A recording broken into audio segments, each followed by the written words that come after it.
garland fell off or onto Vimala Prasad, Bhaktisiddhanta Saraswati.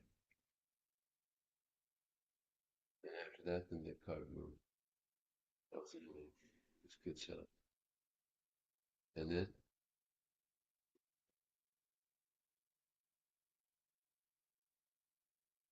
7 years old, he memorized the Bhagavad Gita. And now they memorized it, they could speak on it. It's like sometimes it means children, they can memorize. That's another thing. So speak on it, teach it.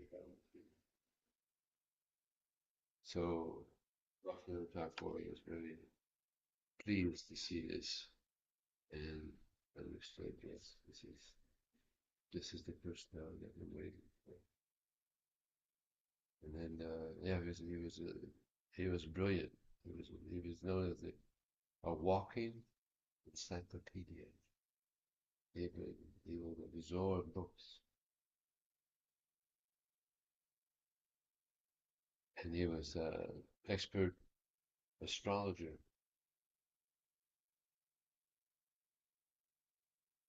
But he wanted to do as his father did. He wanted to preach. But before he did that, he chanted 1 billion names, which took him, I think, 10 years. 300,000 names a day. Haridas Thakur, billion names. Then in 1918, he started his preaching. And within 11 years, he had 64 temples. 63 in India, 1 in Burma.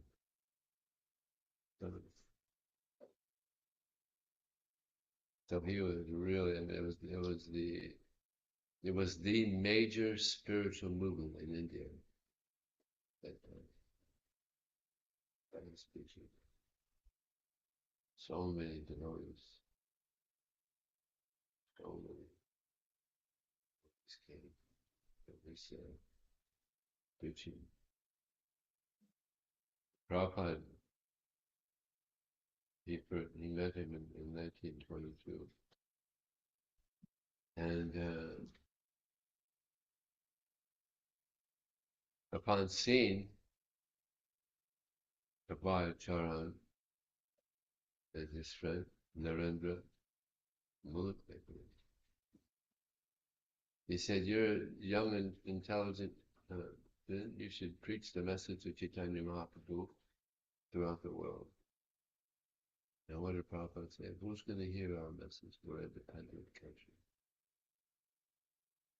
And he said, spreading of Krishna consciousness is not dependent on some political adjustments. So they spoke for a couple hours.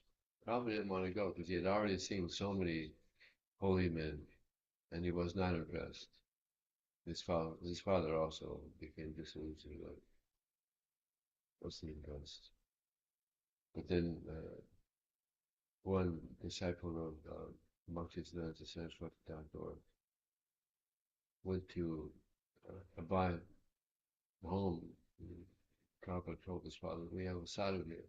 He said, "Yeah, I see all these things." No, this is different. Yeah. Let's see. So we went.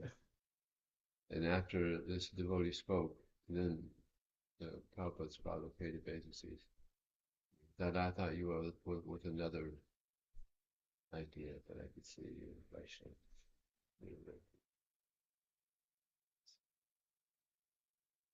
Yeah, Bhaktivinoda Thakur, Bhaktisiddhanta Saraswati Thakur, they brought up Krishna consciousness again in India. But there was a lot of misunderstanding about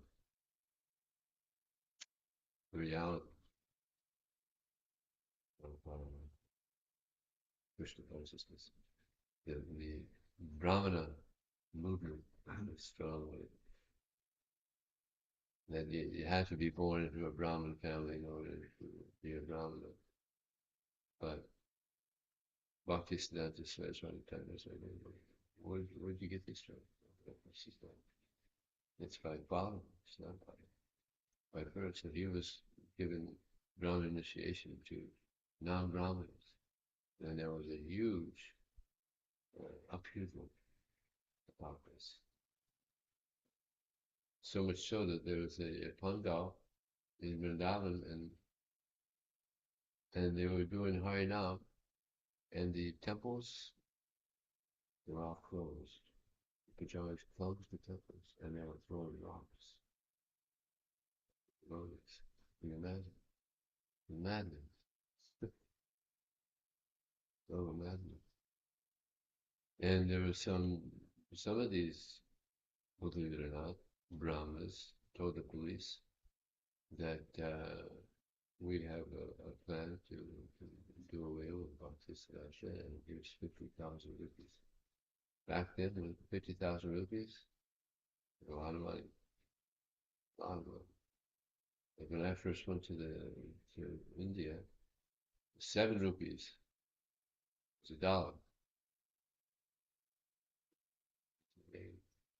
So this is back in 1930 or something. It's probably like $1, probably about equal dollar and dollar. Yeah, probably about dollars.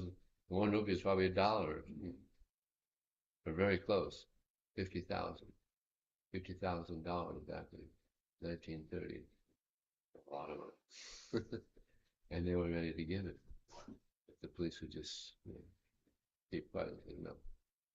He said, we do these things. We accept bribes. It's India. But now with sadhus. So then he warned Bhaktisiddhanta and says, this is the situation. They're ready to pay 50,000. 50,000. To kill a sadhu. It's like Kali Yuga. Full on. So then he continued his preaching. And Bhaktivinoda Thakur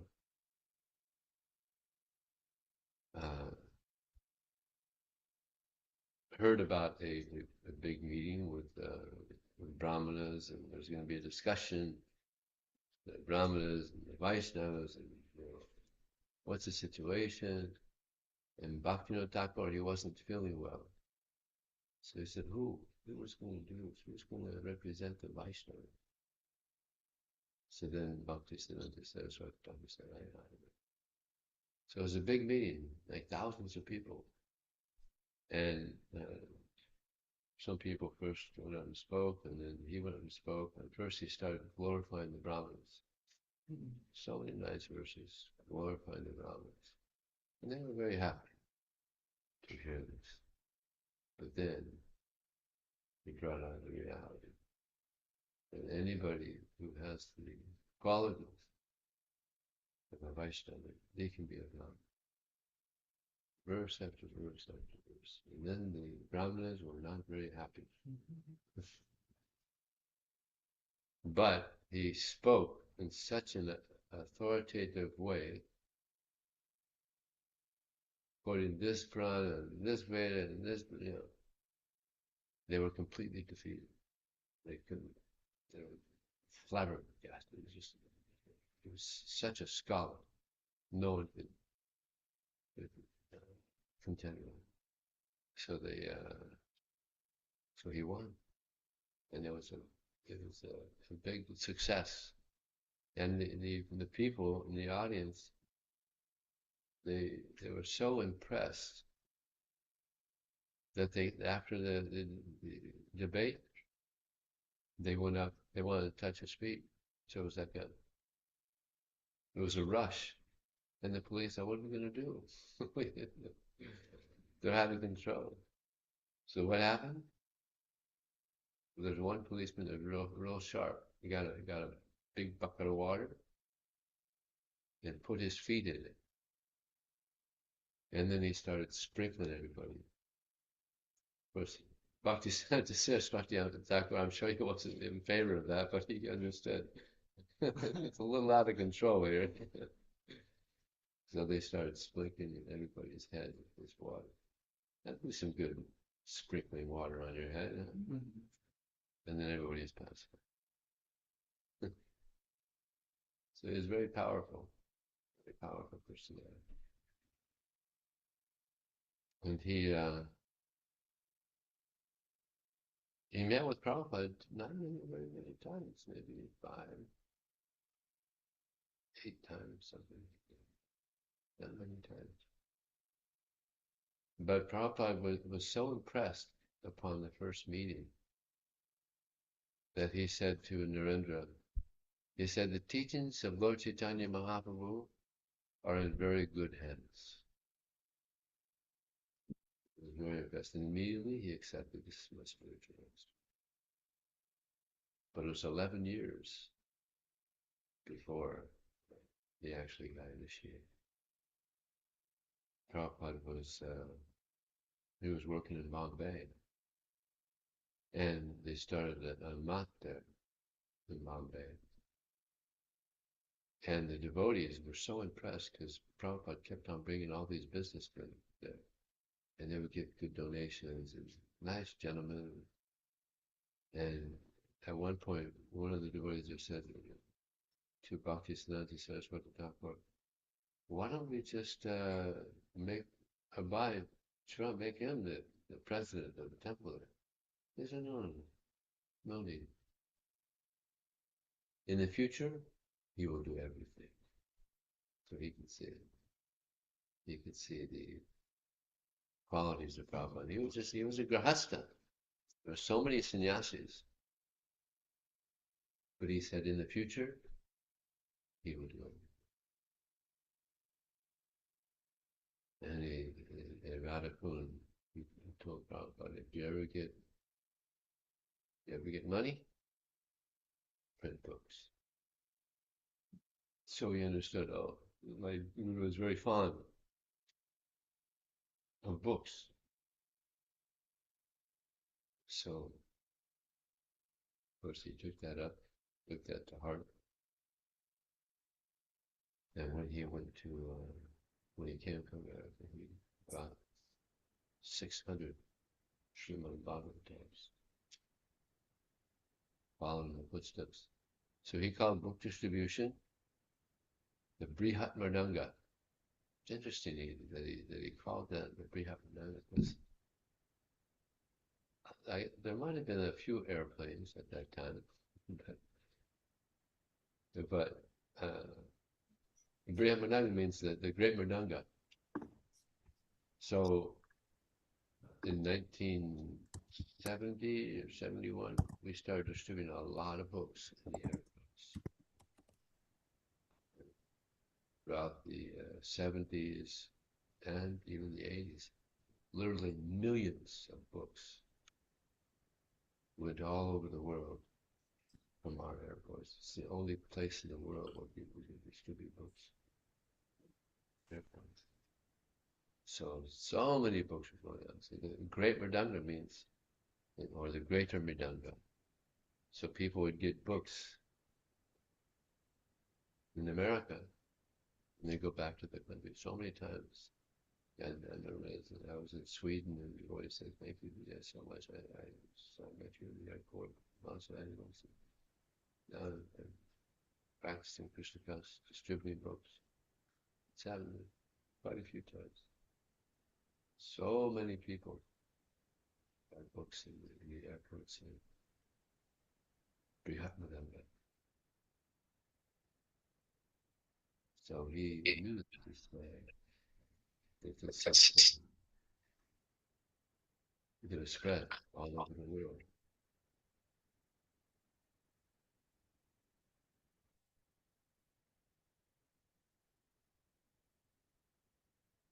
Had that vision. And it's interesting that within that short period, Bhaktisiddhanta Saraswati Thakur, Bhaktivinoda Thakur, Srila Prabhupada, this movement took birth.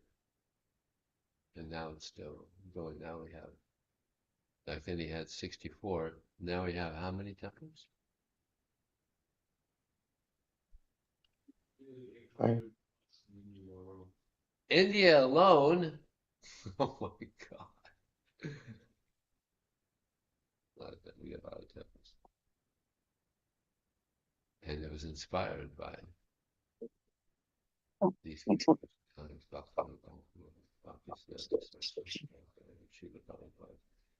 and now we've inherited.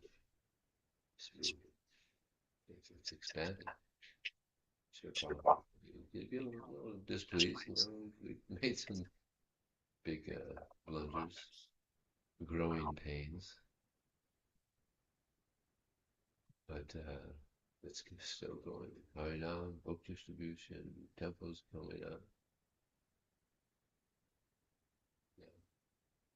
So we have so much to be grateful for Bhaktisiddhanta Saraswati Thakur, such a great acharya.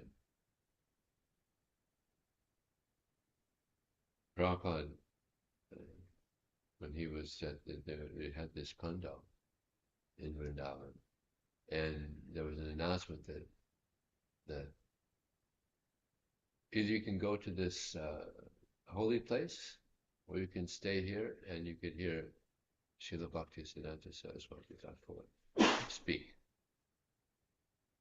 So most went to this holy place, and a few stayed because it wasn't easy to understand. Because many of you have tried to read. I mean, when you read his books, you got to have a dictionary. His English was also very good, and his Bengali also. So it was difficult for Prabhupada to understand his uh, his class. But he wanted better. I stay here and here. And then later there was mentioned that he would take initiation from Bhaktisiddhanta Saraswati Thakur. And he noted that yes, he likes to hear. And there was one pastime where Bhaktisiddhanta Saraswati Thakur was talking, and Prabhupada was there in the class, and one person came and started speaking to Prabhupada during while Bhaktisiddhanta Saraswati Thakur was speaking. So Bhaktisiddhanta Saraswati Thakur he stopped speaking. He said, "What do you think your donations have bought me? You can just interrupt chastisement." The Prabhupada. There's one instance where they're at the temple and there was a snake on the compound there. And Bhaktisiddhanta Saraswati Thakur said, "Kill it! Kill it!" And Prabhupada was surprised because, kill. But then later he read in the Bhagavatam that envious creatures such as snakes, they should be killed because they're deadly. A lot of people die in India because of snake bites. I heard there's even a temple where people worship snakes. So you figure if they worship snakes, maybe that'll protect them from being bitten by snakes. So he ordered to kill it. And another pastime, he was so serious.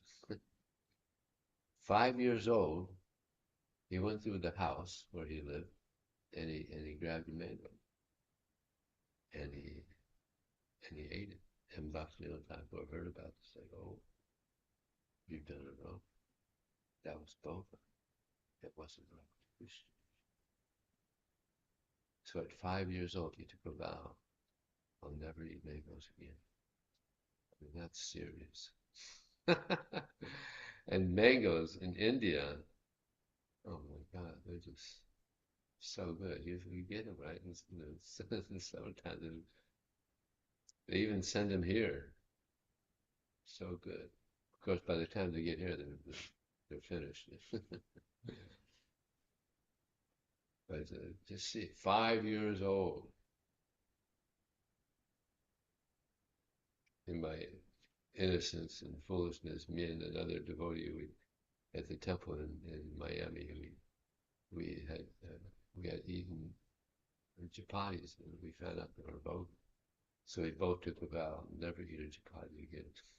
Trying to be like Pakistan. So I tried to talk about one Brahmin and the boy said, okay, don't think you're anything like Pakistan. I tried to talk about. And we both said, oh, okay.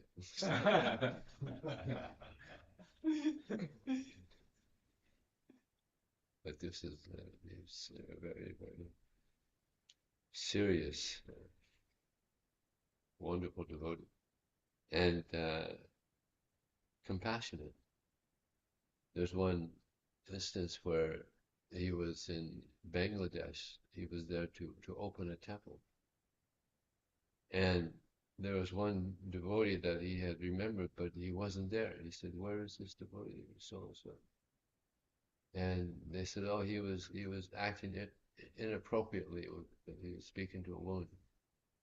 So we asked him to leave. And Bhaktisiddhanta Saraswati Thakur, he said, unless you find this devotee, I'm not going to be here for the opening of the temple. Go and find this devotee, bring him back. So they were like, oh my God, big thing, they're going to open the temple, but he's not going to do it unless we find this devotee. It's Dhaka. Dhaka's got a lot of people. How are you going to find him? So one devotee, remember that he would fix watches. It was watch repairman. So maybe he's got a job. So they went around to all the places of watch repair. And they finally found him. And they said, Gurudev is here, Bhaktisiddhanta Saraswati Thakur, and he heard you're not here. And he has so much affection for you. He said he's not going to open the temple until we find you. So please, come back. Come back to the temple. So he was so touched. Imagine that. He was so touched by the compassion of Bhaktisiddhanta Saraswati Thakur that he went back and Dandavats to Bhaktisiddhanta Saraswati Thakur, and Bhaktisiddhanta Saraswati Thakur was so happy to see him. Some little discrepancy, kick him out of the temple. Had to be forgiving. So he had that quality, forgiveness. Such a great Vaishnava. So maybe we can, if anybody else would like to say something about, yes. I found that these appearance and disappearance stages very helpful. Like have some practical principles which we can extract from the personality for application in our own practice. I was wondering if you could highlight some principles from the life of Siddhanta Saraswati Thakur which we can meditate on today. Uh-huh.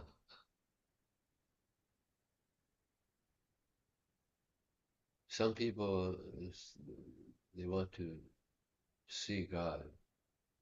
But Bhaktisiddhanta Saraswati Thakur, he said, don't try to see God. Try to act in such a way that he wants to see you. So, yeah, that's interesting. People want to see God, but who are we to see God? There has to be love. So if we act in a way that Krishna wants to see us, it's more appropriate. And we know from reading Prabhupada's books, we know how we should act. And we should try as much as possible to act. There's one instance where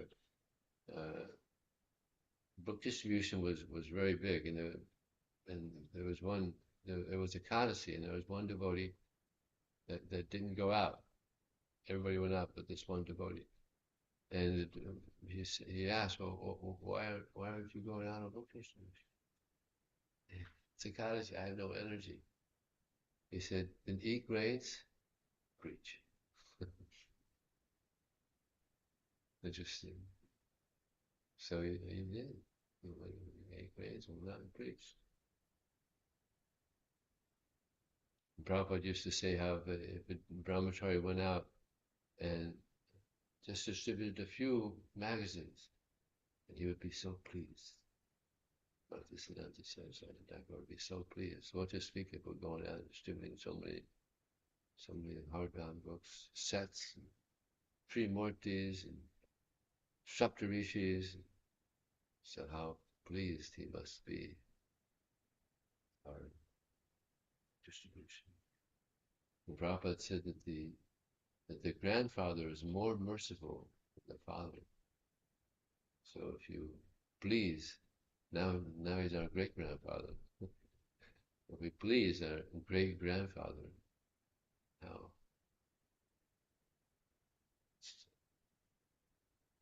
pleased will be with this service of good distribution. So important. So much ignorance in the world, and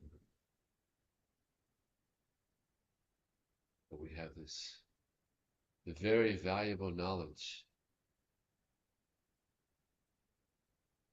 the Bhagavad Gita, Srimad Bhagavatam, and this is it's helping people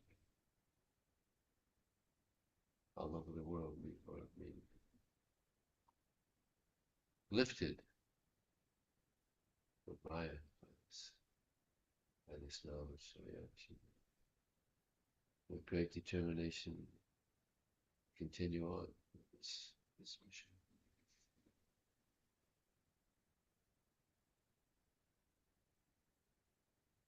Any pastimes anybody remembers, or other questions?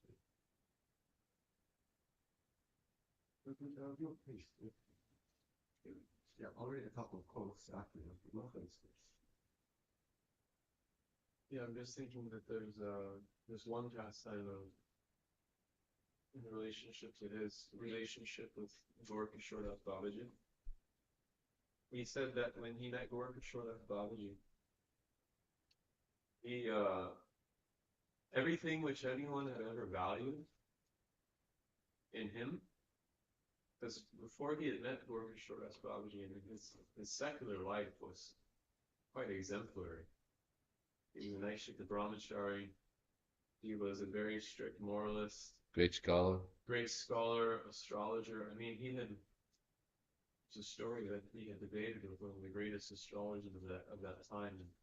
And at the time he defeated him, that scholar defecated in his pants because his entire reputation had been destroyed on the spot by Bhaktisiddhanta Saraswati. His entire life work was just completely demolished by Bhaktisiddhanta Saraswati. So he was so mortified that he couldn't control himself. So he was exemplary in so many ways, but he says that when he met Gaurkishore Das Babaji, anything which he had ascribed value to, or the world had ascribed value to in him, Gaurkishore Das Babaji can completely consider to be meaningless and useless. And this past time when he met Gaurkishore Das Babaji, or when he was directed to take shelter on Gaurkishore Das Babaji, sent him away. He said, no, I'm not going to shoot him. And he kept pleading more and more, and he said, if you don't accept me as your disciple, I don't know what I'll do. And then he said, fine, I'll ask Mahaprabhu. So then he approached Gaurkishore Das Babaji again. He said, did you petition Mahaprabhu? He said, oh, no, I forgot. And then he came back again and he said, Mahaprabhu has not given permission. And then Bhaktisiddhanta Saraswati started crying and said, if you don't initiate me, I'm going to kill myself. I'm going to jump in the tree Bani of the Jalangi and the Janga and lose my life. What's the point of my living if you don't accept me? So then Gaurkishore Das Babaji accepted him. And then he gave him 3 instructions. Don't go to Kolkata. Don't accept disciples. don't associate with anyone. And so Bhaktisiddhanta Saraswati Thakur said that he followed all those instructions, but from an external point of view, it seemed like he didn't, because he met with professors, he met with kings, he met with all these different types of people. But he said, I never associated with any of them. I only associated with the instructions in the scriptures. And then when asked about this, don't go to the land of Calcutta, he said, I've never gone to Calcutta. I've only existed in the Gaudiya Math, which is no different from Mayapur. And then when he was asked about accepting disciples, he said, I've never accepted any disciples. Anyone that's come to me for this service, I've accepted them as my master, and I should simply try to serve them in this capacity. Dasosmi. People would pay his disciples would pay obeisances. Dasosmi, I'm your servant. So then when Gorkashodas Babaji left his body, there was this quarrel amongst the caste Brahmanas and Babajis of Navadvip about what to do with the remains of Gorkashodas Babaji. And this story is quite startling. He crossed the Ganga in the midst of this debate, and it became so heated that the police constable of Navadvip had to get involved. And all of them were claiming that they should inherit the body of Gorkashodas Babaji because they ultimately wanted to make money from establishing a Samadhi point. And Bhaktisiddhanta Saraswati Thakur said that anyone who has not had illicit sex in the last month is qualified to touch the body. First said the first 1 year. 1 year? 1 year. 1 month? 1 week? And then he said, fine, 1 day. They all became frightened and backed away. And the police constable couldn't believe what he saw. Police constable said, well, how are you going to accept them that whatever they say is true?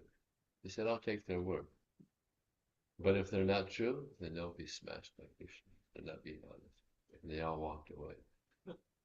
But actually what they, because Gorkashodas Babaji was so humble. He said, after I leave my body, my body should be dragged through the streets of Navadvip. And some devotees were actually ready to do that. And Bhaktisiddhanta said, as far as that goes, that's not going to happen. That was his humility. Imagine the humility. My body should be dragged through the streets of Navadvip. People were ready to do it. He stopped them. So humble. But Bhaktisiddhanta said, as far as that goes, he was powerful. So they wanted to take his body, but he said, I'm the only disciple, so I should have it. So then the police said, yes, that's right. Of course, especially after the police heard how degraded they all were. They were like shocked. Imagine. Yeah, Tari, yeah. Sorry, I just need my reading mic to see. 1 second, someone can say something, it's all right. Hare Krishna Prabhu. Thank you for a wonderful lecture. Sri Thakur was very straightforward. He's preaching straight, but at the same time, he interacted with these foreign people, Britishers wearing a coat, sitting in a car. So, how do we understand this? He was very straightforward in preaching, but then for these people, yeah, for preaching, he was using it was to use a car and also a suit sometimes. It was unheard of, but for preaching, it's yukta vairagya. Yeah, like Prabhupada gave the example, if I were to follow the strict rules of sannyasa, I couldn't take a plane across the ocean. Yeah. So, I mean, it's just practical. There's not much time. He could have taken a boat again. He had two heart attacks doing that. So it's just, yukta vairagya. Using a car also, so many places you go in a short time for preaching. So, yeah. He was very intelligent, very practical. So, Yeah. Just a few of Srila Bhaktisiddhanta Saraswati Thakur's instructions. My advice is, do not criticize others. Try to rectify yourself. There is no other way of associating with transcendence besides hearing. The only duty of the most merciful persons is to transform the degraded taste of people. If you can save even one person from the great force of Mahamaya, that will be a greater act of philanthropy than opening millions of hospitals.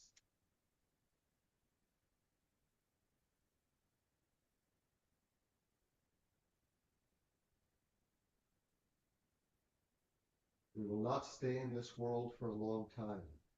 Only if this body falls, singing of the glory of Lord Sri Hari, will our birth in this body be successful. Oh, there was one, Prabhupada he was so expert at poetry, and he read one offering, impersonal calamity thou hast moved, sentient thou hast proved, impersonal calamity thou hast moved. When he read that, the absolute truth is sentient thou hast proved, impersonal calamity thou hast moved. When he read that, he said, how did he know? He was so impressed. And from just reading that one line, he said, whatever he writes, print it. It was so, I mean, Prabhupada was such a good poet. Yeah. One more. Yeah. This material nature, which is averse to the Supreme Personality of Godhead, is an examination hall. Tolerance, humbleness, appreciation of others, etc., are favorable to development of our devotion to Hari. Examination hall. We're always being examined, the test. The world where we're always being tested by Krishna.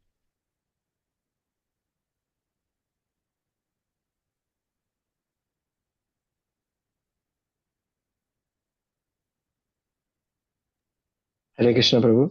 There's one online. One online, okay. Hare Krishna Prabhu. Yes, Can you hear me? Can you Yeah, hear we can me? hear you. Hare Krishna. Hare Krishna Prabhu. Thank you for the wonderful lecture, and thank you to Tara Prabhu and Devrata Prabhu for nice pastimes, sharing the nice pastime. I want to share one pastime that I could recall when the boy was going for Mangalarti for the first time. So Bhaktisiddhanta Saraswati Thakur, Srila Bhaktisiddhanta Saraswati Thakur arranged a bicycle for him so that he could come every day for Mangalarti. So just to um, reflect on his how he's very practical, the word that you're saying before. Mhm. Thank you. You have one more, Tara? One more. Do not give up devotional service, even if there are innumerable dangers, countless insults, and endless harassment. Do not become disheartened that most people in this world do not accept the message of unalloyed devotional service. Never give up your devotional service and hearing and chanting about Krishna, which is your everything. Always chant the holy name, becoming more humble than a blade of grass and more tolerant than a tree. Srila Bhaktisiddhanta Saraswati Thakur ki Jai. The Prabhupada ki jai. Chris Vijay Prabhu ki Ki jai. jai.